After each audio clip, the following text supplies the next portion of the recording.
Mirëmbrëma dhe mirë se po takohemi në edicionin e së premtës këtu në 60 minuta. Shqipëria sot feston 113 vjetorin e shpalljes së pavarësisë. Akti i shpalljes së pavarësisë është njëra prej ngjarjeve më të rëndësishme në historinë e popullit shqiptar.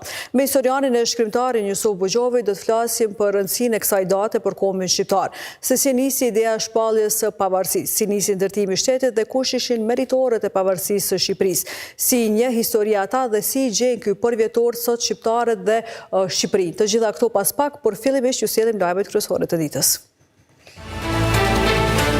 Drafti i konkluzioneve të Bashkimit Evropian për zgjerimi kërkon Kosovës themelimin e asociacionit pa vonesa e Serbisë njohjen e dokumenteve. Heqja masave lidh tranzicionin e pushtetit në veri. Shqiptarët kremtojnë 113 vjetorin e shpalljes së pavarësisë. Ceremonia flamurit mbledh liderët në Vlorë. E në këtë ditë Kosova kujton daljen e parë të UÇK-s e ditëlindjen e Adem Jasharit. Ish-presidenti tha që e kritikon specialin për caktimin e seancës më 28 nëntor. Nga Haga uron shqiptarët për festën me shpresën se festa tjera do t'i festojnë bashkë. Forcat izraelite vrasin me gjaftësi palestinezët që shihet se u dorëzuan. Ushtria izraelite ka njoftuar se ka nisur hetim për këtë rast. Këshilli i çështjeve të përgjithshme i Bashkimit Evropian do të miratojë në dhjetor konkluzat për procesin e zgjerimit. Sipas draftit të siguruar nga koha, Bashkimi Evropian do të mirëpres pakon e zgjerimit të miratuar më 4 nëntor nga Komisioni Evropian dhe do të përshëndes progresin e disa vendeve kandidate, kryesisht Malit të Zi, Shqipërisë, Ukrainës dhe Moldavisë. Sa i përket Kosovës, drafti vëren se ngërçi politik ka penguar reformat në administrat, sundimin e ligjit, luftën kundër korrupsionit dhe lirinë e shprehjes. Drafti përmend gjithashtu keqardhjen për bllokadën politike pas zgjedhjeve të shkurtit dhe pret që zgjedhjet e 28 dhjetorit të jenë të mirë administruara. Drafti thekson se për Kosovën dhe Serbinë përmbushja e obligimeve të normalizimit marrëdhënieve mbetet kusht për progres drejt BE-s dhe shpreh keqardhje për mos realizimin e disa detyrimeve nga të dyja palët. Nga Kosova do të kërkohet që pa vonesa të nisë themelimin e asociacionit të komunave me shumicë serbe dhe të japë rezultate konkrete. Ndërsa nga Serbia kërkohet që të nisë procedurat për njohjen e dokumenteve dhe simboleve dhe të përmbahet nga kundërshtimi i antarësimit të Kosovës në cilëndo organizatë ndërkombëtare. Po ashtu transferimi i pushtetit lokal në veri mbetet kusht për heqjen e masave ndaj Kosovës.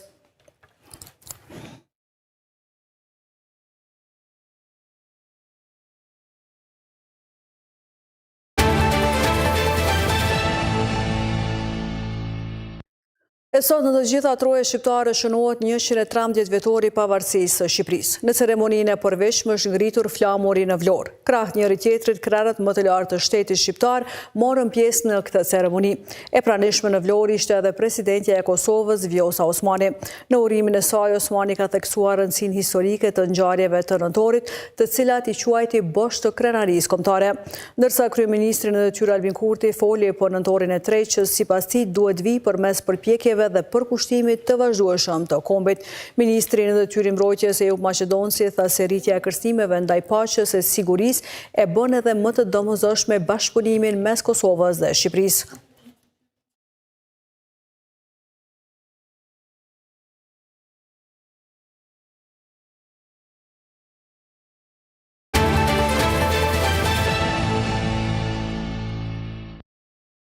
Shqiptarët për 113 vjetorin e pavarësisë së Shqipërisë i ka uruar edhe sekretari amerikan i shtetit Marco Rubio. Në urimin e tij në faqen zyrtare të Departamentit Amerikan të Shtetit, Rubio thekson se SBA-ja dhe Shqipëria gëzojnë një partneritet të fortë të ndërtuar mbi një angazhim të përbashkët për një të ardhme më të sigurt dhe më të begat. Ai nënvizon rëndësinë e aleancës në NATO si themel i mbrojtjes së ndërsjellë dhe përmend investimet e Shqipërisë në sigurinë kolektive. Rubio gjithashtu vlerëson bashkëpunimin me Shqipërinë në zbatimin e ligjit për të luftuar krimin e organizuar dhe trafikimin e drogës, si dhe bashkëpunimin në fushën e sigurisë kibernetike, duke përgëzuar Shqipërinë për progresin e saj në këtë fushë.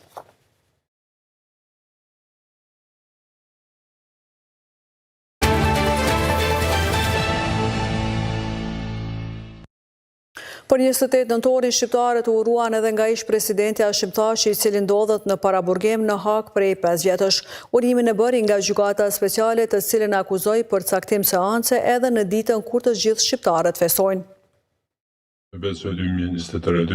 Befasi jo të mirë për të dhe shqiptarët e ka quajtur ish presidenti Hashim Thaçi seancën organizuar nga gjykata speciale në ditën e 28 nëntorit. Në të u trajtua çështja gjyqësore kundër administrimit të drejtësisë ndaj Thaçit, Bashkim Smakajt, Isni Kilajt, Fadel Fazliut e Hajredin Kuqit. Në konferencën përgatitore që u mbajt këtë të premtë në Hag, Thaçi shprehu kritikë ndaj gjykatës.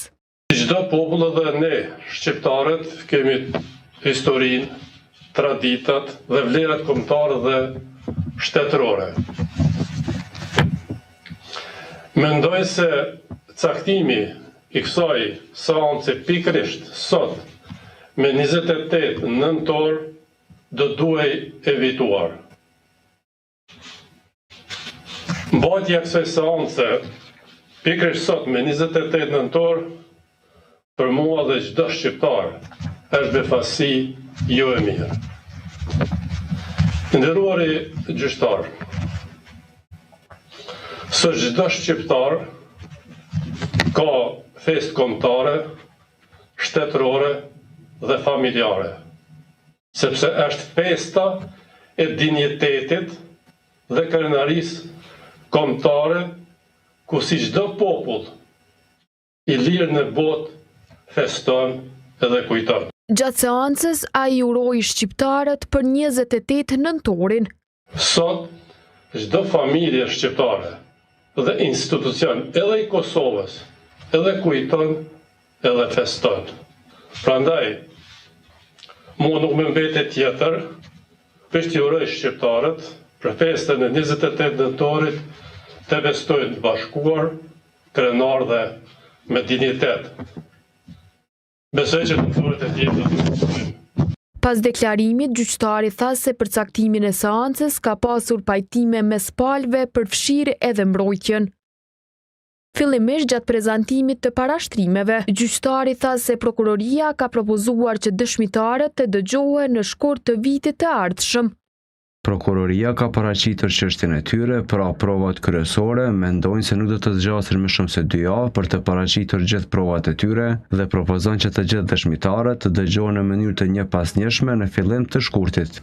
E prokurori tha se hetimet për këtë çështje gjyqësore janë në përfundim e sipër.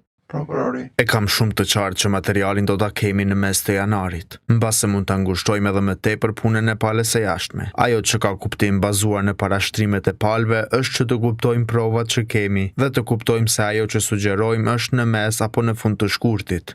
Hashim Thaçi ndodhet në paraburgim në Hag që nga nëntori i vitit 2020, vitin e kaluar i është ngritur akt akuza kundër administrimit të drejtësisë, ndërkaq në procesin kryesor është duke u gjykuar për krime lufte dhe krime kundër njerëzimit.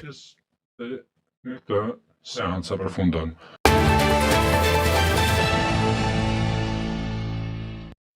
E në këtë 28 nëntor u shënua dhe ditëlindja 70 e komandantit legjendar Adem Jashari, si dhe përvjetori 28 i daljes publike të USHK-s.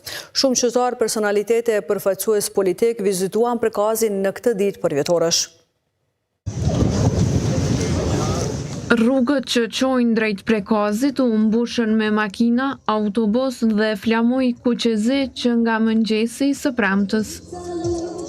Qytetar nga të gjitha trevat shqiptare mësyn kompleksin memorial Adem Jashari për të festuar 113 vjetorin e pavarësisë të Shqipërisë, por edhe daljen e parë publike të USHK-s dhe ditëlindjen e komandantit legjendar. Për shumë prej tyre nga Shqipëria, kjo ishte hera e parë që shkelin në Prekaz, aty ku historia edhe ndihet. Unë e kam marrë Kastile nga Elbasani, për këtë ditë shënuar.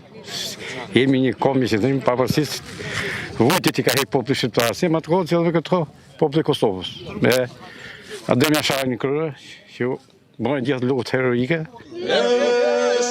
Anila Kaplani udhëtoi nga Fieri për të performuar në këtë ditë feste.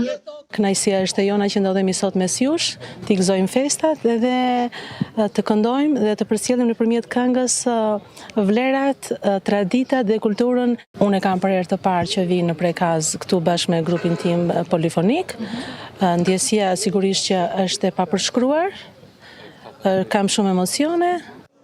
Qytetarë që vizituan kompleksin memorial vlerësuan kontributin dhe sakrificën që Adem Jashari dhe familja e tij e dhanë për çlirim.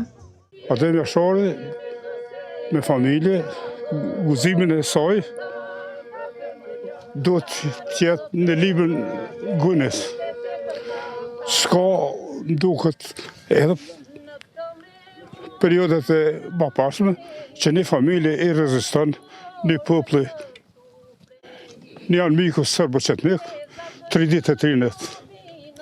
Prandaj, kjo lufta që kes domethënë, është luftë e shajt, e cila e bashkoi edhe gjithë kombin shqiptar. Kemë bërë çdo shqiptar marrë këtë, sa gjo kjo derë për këtë ditë për mikëzu këta 3.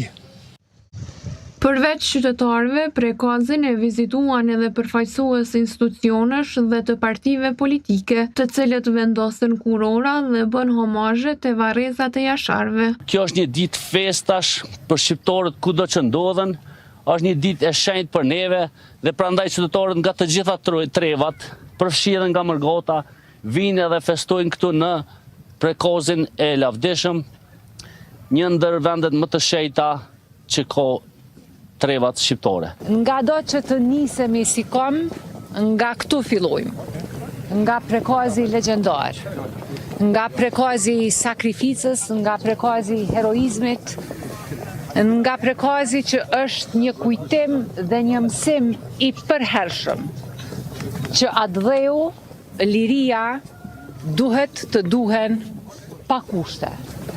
Atdheu, liria, jam parakusht për krijimin e çdo vlere tjetër.